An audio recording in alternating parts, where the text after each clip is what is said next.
When I first moved to Australia, I swore to my Australian wife Maddie that I would never use Aussie slang. I would stay firmly rooted in my British vocabulary. But fast forward to today, and these 10 Aussie words are now part of my daily dialogue.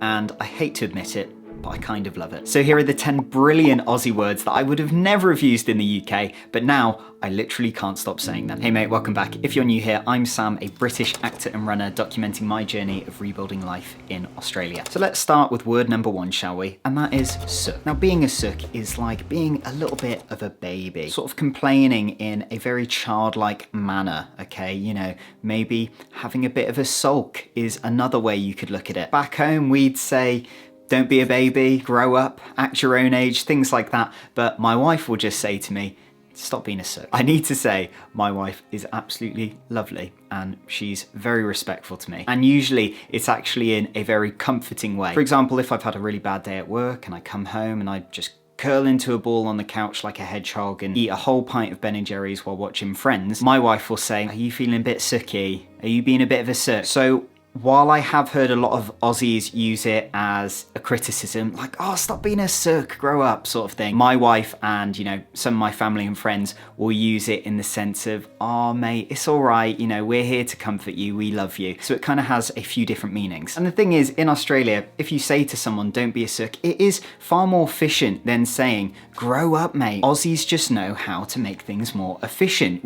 I thought the Japanese were great at optimization. No, the Australians, they take the English language to the next level, and I'm absolutely here for it. Now, if you're proud of me for becoming a little bit more Australian every single day, even though I'm currently in the UK, then hit that like button to let me know. And that's the thing, language goes much further than just communication. People say a picture is 1,000 words, but the way you say something in your tone of voice says 1,000 more. Now, I might sound like I'm overanalyzing things here, but as soon as you touch down in Australia and you start chatting to other Aussies, you realise that actually it can be a little bit complex sometimes, understanding some of the words and dialogues, but as long as you're an open book, Aussies will welcome you with open arms and it'll be easy. Word number 2 is chippies for crisps. Now for a quick bit of context, in Australia, French fries, or what we would call in the UK chippy chips, you know, chips from the chip shop, these are called hot chips in Australia. If we're talking about crisps, then we're talking about chippies. Now chippies, it's so cute. The thing is, the first proper relationship I ever had with an Australian happened to be with my wife, and I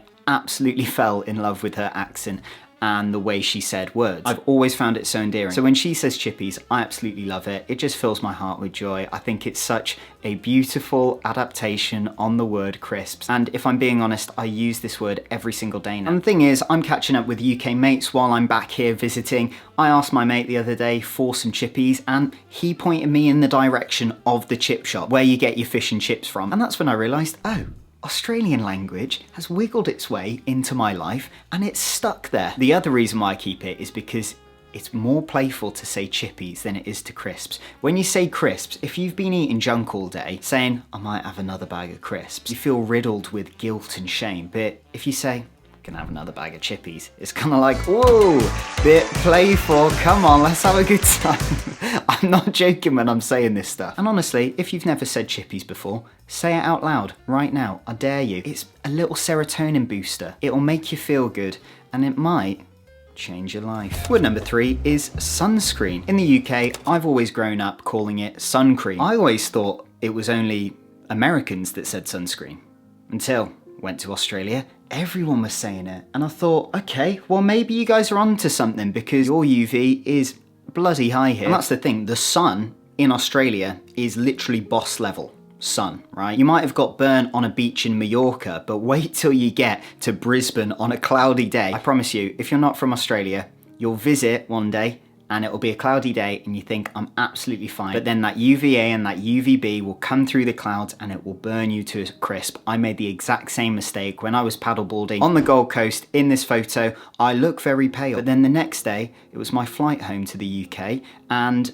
wearing that car seat belt on the way to the airport, I'm just gonna say was one of the most painful experiences of my life purely because I was completely burnt. And honestly, I feel like I take the word sunscreen a little bit more seriously than sun cream. Sun cream kind of sounds edible, and it kind of feels almost a bit dirty to put sun cream on your skin. But if you say sunscreen, you're cueing a very good habit in my head. You're making me think, oh yes, I do need my SPF 50 on now. It's not just for vanity, it's because I actually need it. So if you're the kind of person who wears SPF in February, you're my kind of person, and you should hit that subscribe button. Word number 4 is on ya, as in good on ya, as in good on you, as in well done, respect, nice one mate. In the UK, we would probably say good on you mate. We say mate loads here, we love it. But would we ever say on ya? Nah. But Australians, they know what the deal is. So to optimise my actual daily use of English language, I absolutely froth that, I love it. So on ya mate, no notes,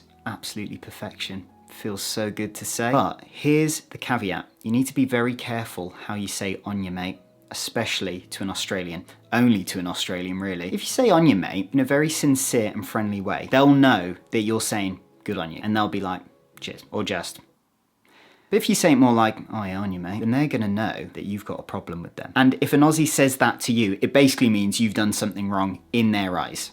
Okay. The other scenario an Aussie would say it to you in that tone is if you had just done something stupid, if you're a bit of a drongo, if you're a bit silly, they would say it to you like that because they're kind of laughing at you and mocking you. So those are the 3 main ways I've heard it used. And that's the thing, praising someone is a little bit more fun when it's done in a casual way. In the UK, we're a bit more stiff about it and a bit more proper, and we sort of, you know, dance around our words and drag things out quite a lot. And what ends up happening is it can sometimes make the other person feel uncomfortable. That's why you come across, I would say, a lot of Southern English people, right? When you try to give them some praise, they'll be very modest and uncomfortable about it, and they'll be like, no, oh no, I'm terrible really, it was nothing. So I love that Aussies just go, on you mate, because it fills you with a bit of pride, it makes you feel good, but it doesn't draw too much attention to you with everyone around you. Love the casualness, makes it much easier for everyone else. Word number 5 is bottolo. The UK equivalent is the off license or the offie. Offie, I don't know, it feels weird in the mouth.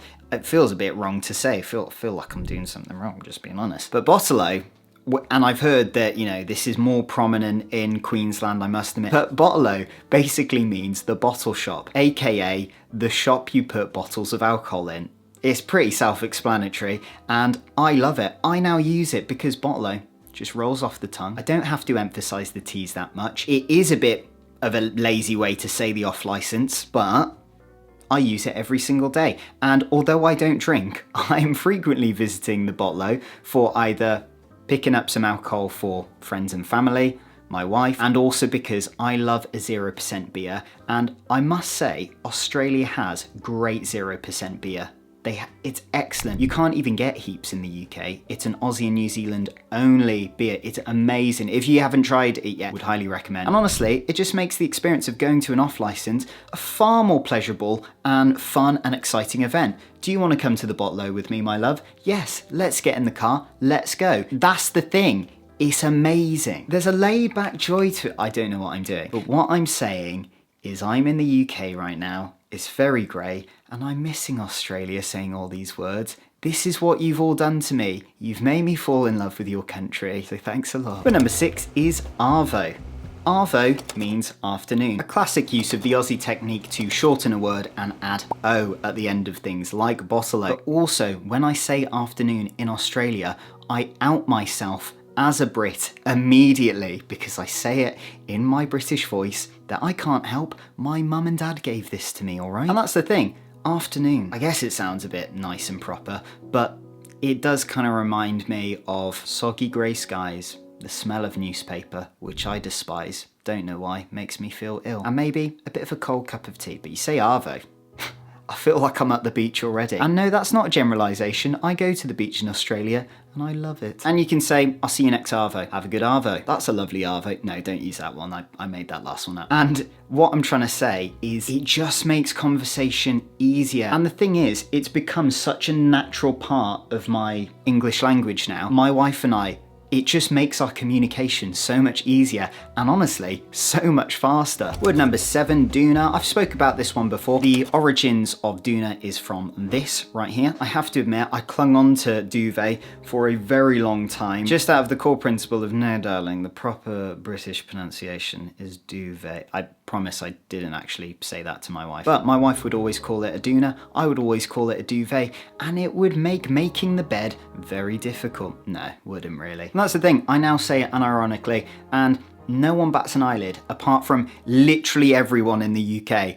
I cannot get away with saying this word. If I say this word to my British relatives, I'm gonna get some very serious looks. But that's the thing about Aussie lingo. When a word feels more casual and easy and soft, you do use it more. Because, let's be honest, as humans, we do like the comfortable option, and doona is very comfy indeed. Word number 8 is tradie, short for a tradesperson. You know, like an electrician or a sparky, as a lot of Aussies call them, a plumber, a bricklayer. But it's also a bit of a status symbol in Australia. The common sort of knowledge is that you get paid very well and that you're pretty well off if you're a tradie. Of course, this isn't true for everyone in all parts of Australia. Remember, it's a very big country. It's also a status symbol in the sense of you have really useful skills. Manual labour is a really big thing in Australia, especially with a housing crisis that we're going through right now. And so when someone says, oh yeah, they're a tradie, it means they could fix your deck, they could fix your bath, they could build a whole flipping swimming pool for you. But maybe not all of those things together. So the word has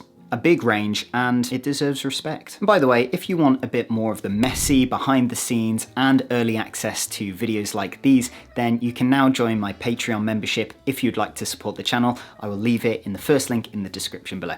On to the next word. Word number 9 is op shop, which is short for opportunity shop, and in the UK we would call this a charity shop. And I will be honest, again, I didn't want to say op shop. I really didn't. I was clawing to charity shop. I'm finally converted after an entire year in Brisbane. What charity shop sounds, you know, decent. Op shop sounds like there's treasure waiting behind those store doors for me to just sort of dig out, and I could find a lava lamp, I could find a, you know, classic Nintendo 64. Who knows what you find, but op shop, that fills me with a bit of excitement. And word number 10, Yui. Mate, chuck a Yui here.